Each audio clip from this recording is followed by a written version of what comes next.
Hello and welcome to another Dev Diary for Marius 2.0 and the Heirs of Alexander DLC pack for Imperator Rome. And this is the very last, the final Dev Diary before the release of this expansion, which takes place tomorrow. So it's all very exciting. This is sort of a, wrap up this Dev Diary series that we've been doing here on the channel with a very simple yet quite extensive list of changes. So as is tradition, here, before an update contains the list of patch notes for the upcoming DLC and free updates. So just a reminder that there are two things coming out tomorrow for Imperator Rome. One is the Marius 2.0 update, and that is a free update. It really changes a lot of mechanics and really the way, foundational aspects of the game to change how the experience works and all of that. And then on top of that, the Heirs of Alexander DLC pack, which offers a lot of Diodaki mission trees and a lot of content having to do with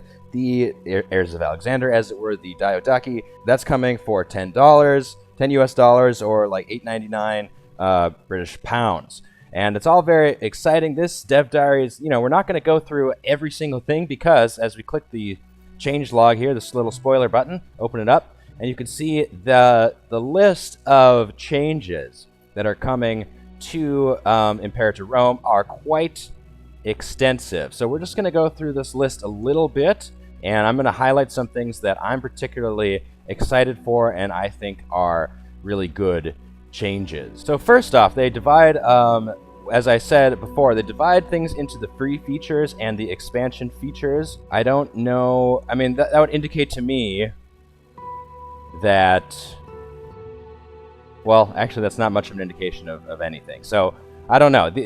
For sure, these things are in the free update. Now, it's still not clear. I guess it can't be that all of these things are monetized here. I don't think so. I think that we can go ahead and assume that these free features listed here are free, and these expansion features here are part of the Heirs of Alexander DLC pack. And the rest of them, I'm going to go ahead and say that they're part of the Marius 2.0 free update, I think. I mean, don't sue me if that's not the case, but it should be, right? I mean, these are very foundational things that are being reworked. So first of all, we'll go through the free features, and we've covered most of this stuff on the channel already. So this is just sort of a wrap-up, a review, and let's get into it. So the UI has been completely redesigned with the new visual style. It looks pretty good. The UI has added nested tooltip and game concept support, so it should be easier to navigate around.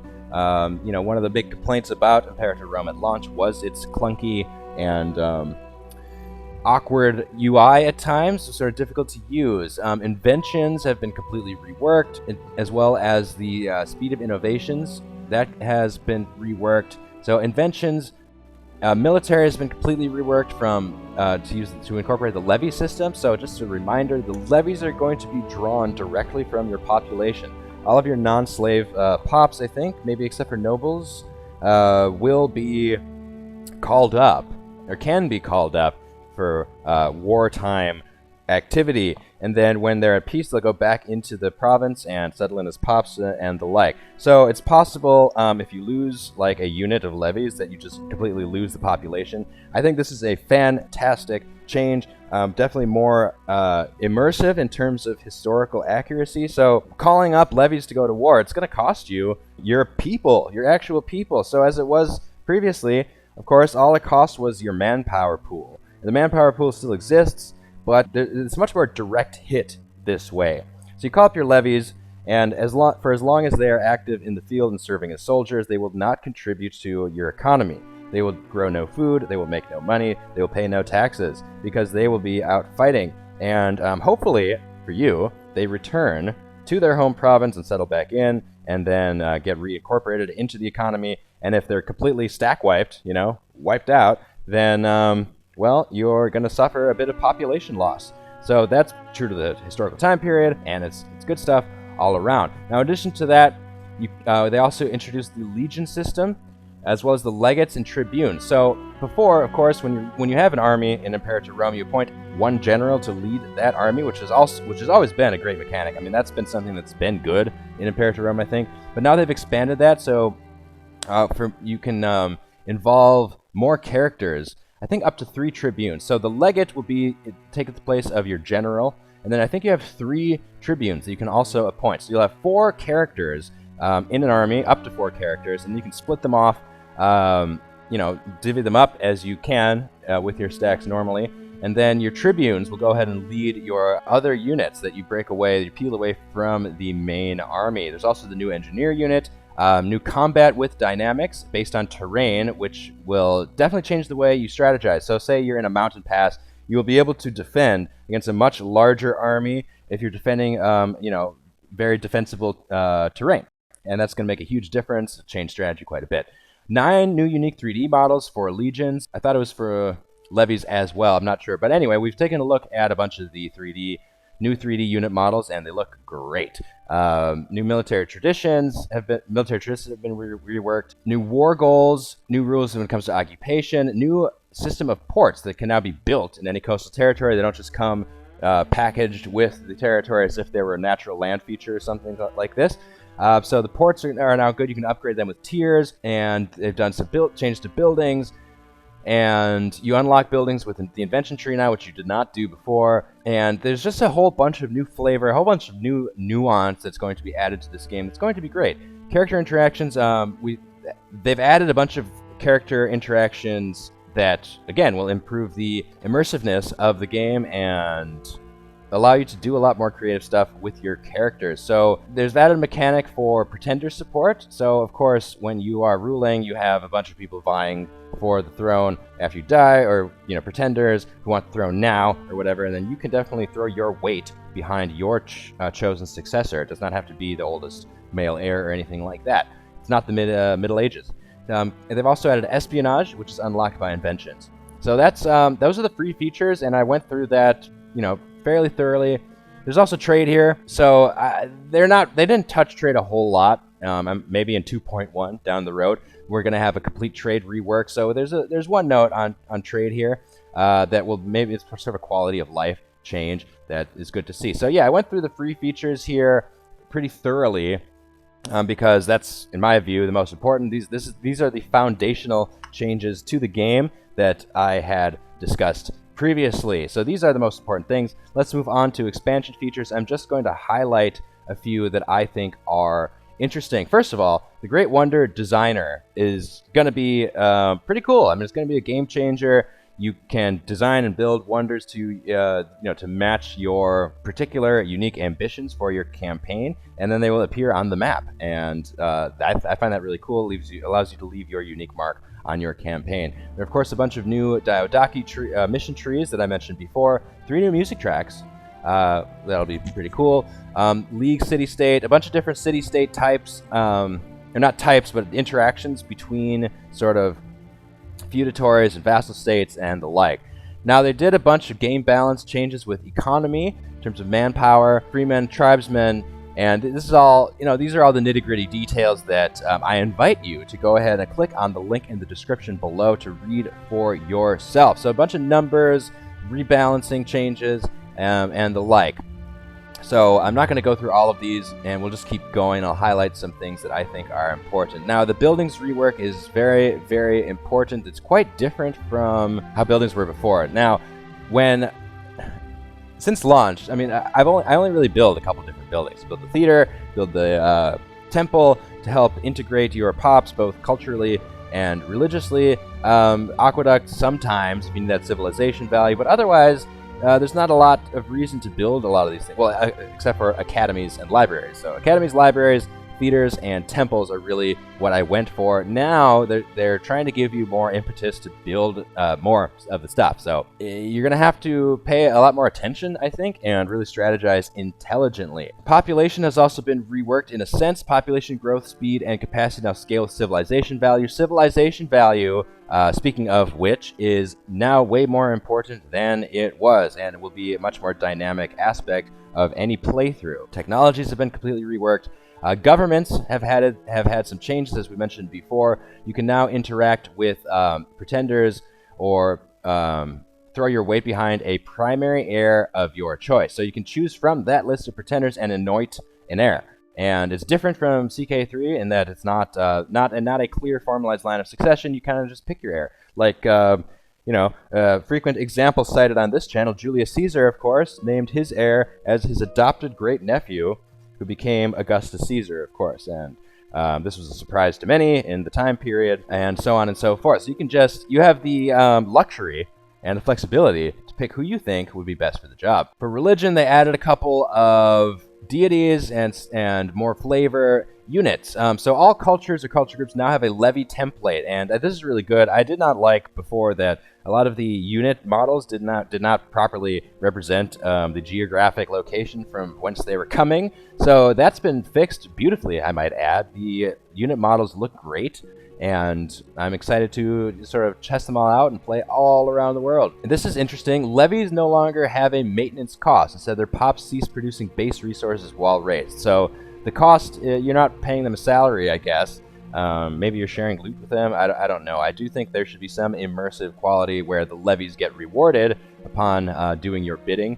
But really the cost of calling up levies, raising levies, is that they are not contributing to your economy for as long as they are at arms. They raise the mercenary maintenance cost, so you can't so easily rely on them anymore.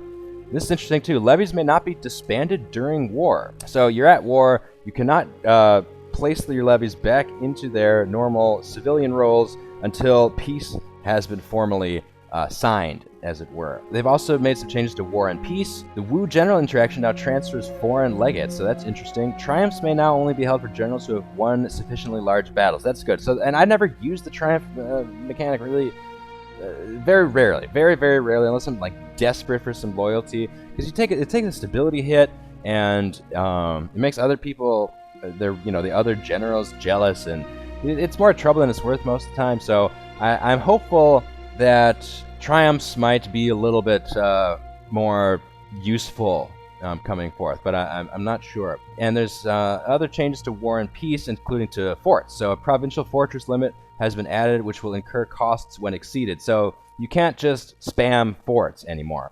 Forts have to be more strategically placed, and you have to mind the limit with that. And they made a change to characters. Just the brave trait no longer reduces loyalty. That's fine. Some other stuff. Happiness from same culture modifier increase for top rank nations. So that means that the more powerful your nation is, the happier the majority culture is in that nation. So, say what you will about that. I think it's pretty true to life. And I like how that works. So if you're a weaker nation, people care much less about your cultural origin, and they will care more once you become more of a snooty sort of elite society. AI changes, which are always welcome if they're positive changes, of course. AI now less willing to join defensive leagues far away. That's good. So they've just made some changes that make, some common sense changes to the AI that will make them function a little bit better. They've added a map mode. They've added some tool tips. They've added unit models, which I mentioned several times already. Yeah, and there's just some quality of life things for the UI as well. And added 10 new achievements, which ought to be fun. We'll try to get some of those on the channel. So the next video I make on Imperator Room will definitely be actual gameplay. So I invite you all to come check that out. They've also added new formable nations. This is in the decisions category. Added decision for tribes to gain extra capital civilization for a price. I find that very interesting. So tribes, of course, cannot raise legions. They can only raise levies, I believe. And I know that they can't raise legions, but I think that they're still bound to the levy system, and there's no way for a tribal government faction to raise legions unless they reform themselves out of the tribal system. So if you want to go that route, what you need is you definitely need civilization value to increase, the prestige and civilization level of your tribe, and then you can work towards getting legions if that's the direction you want to go. Now, of course, not going that direction offers its own benefits and fun playstyle. If you want to just dominate as a tribe, go for it. You can still do that. Added a bunch of events, which are always welcome in Paradox games, because once you play a few campaigns, the events do repeat themselves. So I mean, that is a sort of permanent, lasting problem. It's never going to be completely solved, but hey, they can always keep adding more events, which is pretty cool. So I'm definitely excited to try out these events. Now, one of them I want to highlight here is added regnal name events for Egypt, Seleucids, Pergamon, Bithynia, and Mithridates if ruled by the relevant family. So you're going to have events for naming your rulers in historical fashion, which is pretty cool. Characters can now die during battles, not just after battles. Yeah, this was a big pet peeve of mine. So in the more recent release of CK3, of course, if you have characters in your army, they risk death. I mean, they might die in battle. Now, in Imperator Rome, that just wasn't the case. So if you get stack wiped, the worst that could happen is your general gets captured. Your general might get captured if you lose a battle or if you get stack wiped. But it was impossible, I think.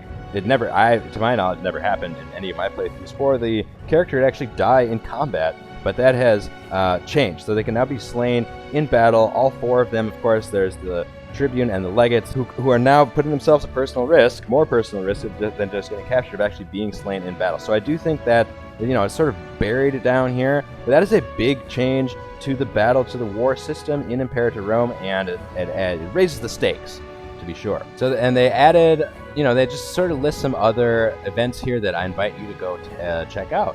Go click on the link in the description and read it for yourself. So they updated the map a little bit. They added some culture groups. They renamed some places. Like there were some spots on the map that were named after Roman emperors who obviously hadn't lived yet. So they've changed that around too. Added many missing historical characters, which is always welcome. Added several major rivers, always welcome. Anything to enhance the historical accuracy and the immersiveness and the fun of the game. And a few other changes here, and one I want to highlight is the tutor character interaction can now be used on a child directly and for any close relative of the ruler or the ruler themselves. So the tutor character interaction was good. It was a good idea anyway. It wasn't implemented properly. It wasn't implemented well at all, and in most cases it went entirely unused. So now that you can actually tutor your the children of your dynasty is very welcome, very good news. Now, below this is mostly bug fixes, scripts, and more technical matters that I invite you to read through on your own if you're interested. So all of these are sort of quality of life things. It'll make the game just run better, I think, and run in a more logical way. And the same thing goes with the setup here. So that's pretty much it. I just wanted to sort of run through these things. And, there's one other thing I wanted to add down here. Removed impassable in Egypt's eastern desert, which would not be colored, and added territory in India to avoid uncolorable impassables. Both of those things, as players, consumers of Paradox games, of course, a lot of us like to paint the map. And there are these 2 spots, especially in Egypt's eastern desert and in India, that you could just never color in.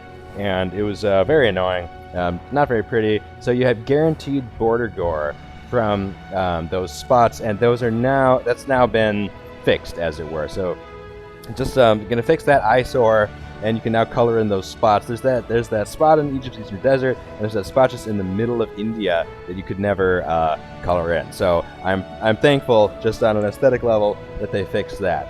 But I think that is pretty much all we have to cover here. Again, I invite you to go back and check out all the other videos, the dev diary breakdowns that I have done on this channel. We've gone through all of this stuff in a lot of detail. This video is more like a wrap-up, final review, a final little bow on top, the last dev diary before we actually get into some gameplay, which will be happening on this channel as soon as the game releases, which as of this recording will be tomorrow, February 16th. And I'm very excited to get into it, and I invite all of you to come check out my live stream, which happens every Tuesday at noon Eastern time in the US, so that's 12 o'clock p.m.